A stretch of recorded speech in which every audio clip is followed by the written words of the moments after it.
As the attacks and looting spread, the BBC provided non-stop coverage, including this interview with respected journalist and commentator Darcus Howe. You say you're not shocked. Does this mean that you condone what happened in your community last night?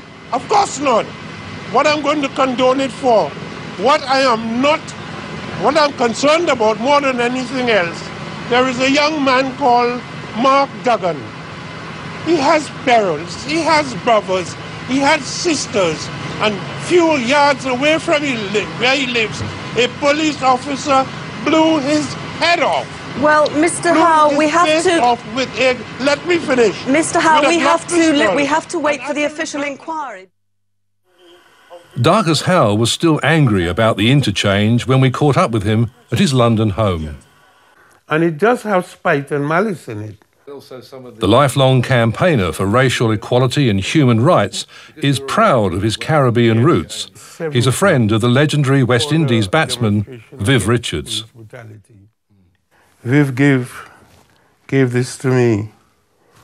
I think it was after he scored 300 in a day. He said, "Darky, this is a nice day for cricket." It was anything but cricket on the streets of London.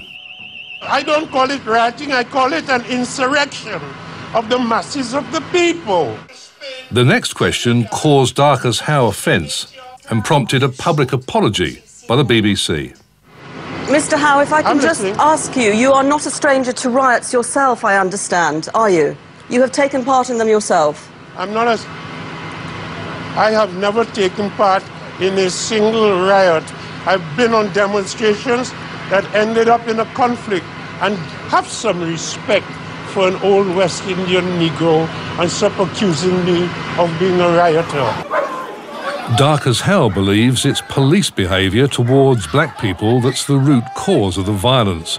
In particular, the hated stop and search laws that many argue amount to police harassment.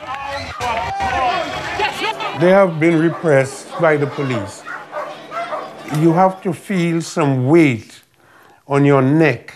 You have to feel somebody strangling you for you to respond violently.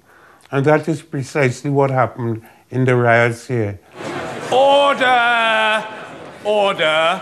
And he's worried that the political response is only going to widen the racial gulf. It is criminality, pure and simple, and there is absolutely no excuse for it.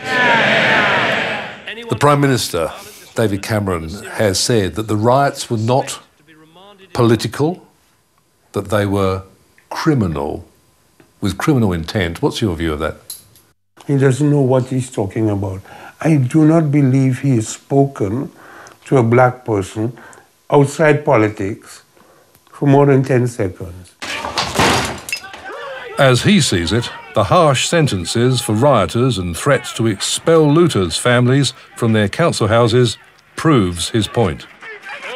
You go and do 6 months in prison for drinking a little bottle of water and all of the world is burning before you. And you lose your house. Never mind you working. Never mind your husband is working. And your son goes and steals a bottle of water. They put you on the pavement. Now, what is that?